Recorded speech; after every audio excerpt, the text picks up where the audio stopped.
आजकल WhatsApp, Facebook और Instagram एक डॉक्टर बन चुके हैं। न्यूज़पेपर की कटिंगों में या फिर फेसबुक, व्हाट्सएप और इंस्टाग्राम में बहुत सारी हेल्थ टिप्स आती रहती है और जिसको आजमा के बहुत सारे लोग अपनी बीमारियों के निजात पाने के लिए खुद के शरीर के ऊपर अप्लाई करने लगते हैं। मित्रों, मैं आपसे एक सवाल करना चाहूंगी कि क्या आपका शरीर कोई प्रयोगशाला है? जी नहीं, यह शरीर प्रयोगशाला नहीं है। ज्यादातर लोग यह मानते हैं कि आयुर्वेद और औषधियों से, वनस्पतियों से बनी हुई औषधि नुकसानकारक नहीं होती है और इसीलिए वह इस तरह से सोशल मीडिया की पोस्ट पढ़ पढ़ के अपने ऊपर अप्लाई करने लगते हैं। आज यह बात बताने के लिए मेरा मन इसीलिए हुआ कि आज मेरे अस्पताल में एक दर्दी आया था जिसने अपने बवासीर को दूर करने के लिए किसी सोशल मीडिया पे पढ़ के उसने करवीर यानी कि करेण के फूलों का इस्तेमाल किया और जिसके चलते उसका ब्लीडिंग बहुत ही तेजी से बढ़ गया और उसको बंद करने के लिए बहुत ही मेहनत उठानी पड़ी।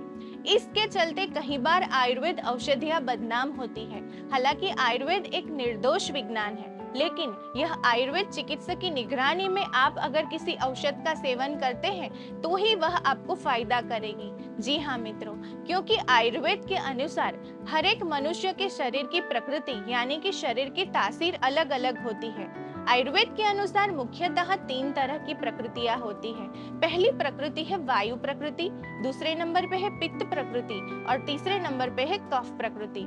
जब तक आपको पता नहीं चलेगा कि आपके शरीर की प्रकृति कौन सी है, तब तक आप कोई भी घरेलू नुस्खा इसी तरह सोशल मीडिया पे पढ़ के अगर अपने शरीर पे अप्लाई करेंगे तो कई बार यह जानलेवा भी साबित हो सकता है।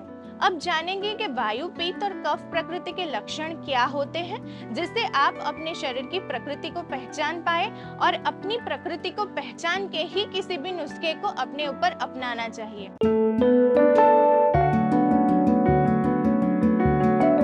तो सबसे पहले जानेंगे वायु प्रकृति के लक्षण।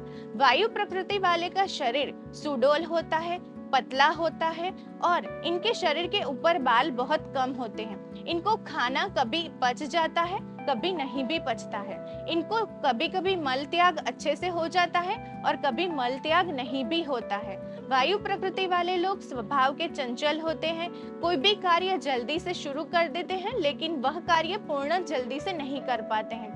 वायु प्रकृति वाले लोग कंफ्यूजिंग मोड के होते हैं, वो कोई डिसीजन जल्दी नहीं ले पाते हैं। वायु प्रकृति वाले लोग अगर बैठे हुए होते हैं तो भी वह अपना हाथ पैर हिलाते रहते हैं, यानी उनकी बॉडी की मूवमेंट अधिक होती है। वायु प्रकृति वाले लोग की आंखें चंचल होती है और वायु प्रकृति वाले को कोई ना कोई प्रवृत्ति चाहिए, वो बिना काम किए नहीं रह सकते। यह लोग मेहनती भी होते हैं और हार्ड वर्क अच्छे से कर सकते हैं। इसीलिए वायु प्रकृति वाले लोगों को ज्यादातर वायु संबंधित समस्याएं अधिक होती है, जैसे कि गैस बनना, पेट साफ ना होना, इंडाइजेशन होना, खाना कभी पचना नहीं। इस तरह की पाचन संबंधित समस्याएं वायु प्रकृति वाले को अधिक होती है। इसके अलावा जोड़ों का दर्द होना, घुटने में दर्द होना, कंधे में दर्द होना, इस तरह की दर्द की समस्याएं भी वायु प्रकृति वाले लोगों को अधिक होती है।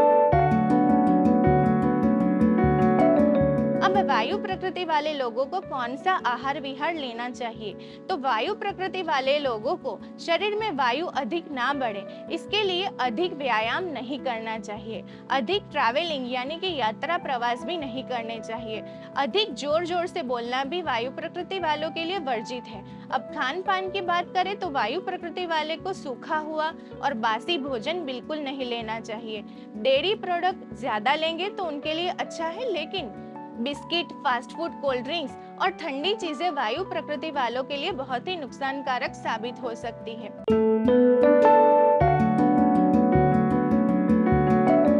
अब आएंगे पित्त प्रकृति के ऊपर।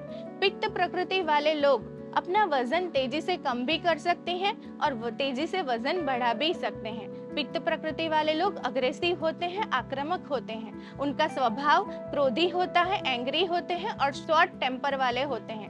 पित्त प्रकृति वाले लोग का शरीर का वर्ण थोड़ा सा पीला होता है। इनके बाल जो होते हैं वो भी येलोइश कलर के होते हैं।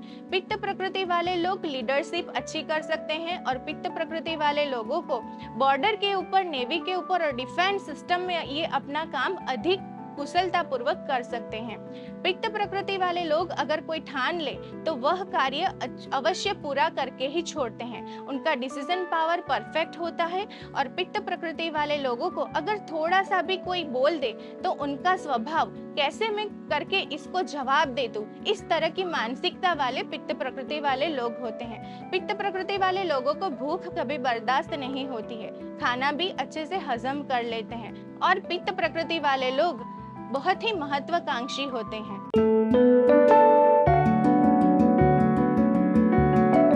पित्त प्रकृति वाले लोगों को खान पान में पित्त बढ़ाने वाले पदार्थ यानी तीखा, तला हुआ, मिर्च मसाले वाला, बैंगन, फूल गोभी, पत्ता गोभी आदि को अवॉइड करना चाहिए और ज्यादातर फर्मेंटेड फूड पित्त प्रकृति वाले को बिल्कुल नहीं खाना चाहिए। पित्त प्रकृति वाले अगर अपने भोजन में दूध, छाछ, मक्खन और घी का इस्तेमाल अधिक करें तो उनके लिए यह फायदा करता है।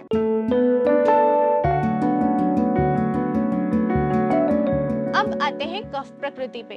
कफ प्रकृति आयुर्वेद के अनुसार श्रेष्ठ प्रकृति होती है।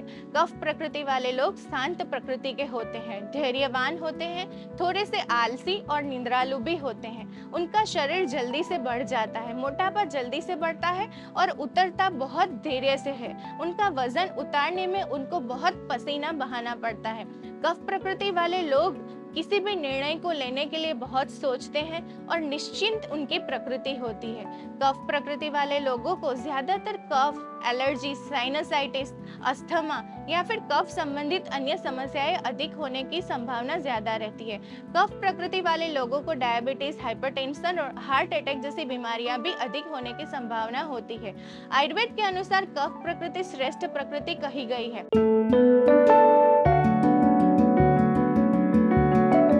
कफ प्रकृति वाले लोगों को गर्म पानी का सेवन अधिक करना चाहिए और कफ करने वाले ठंडे पदार्थों का सेवन नहीं करना चाहिए।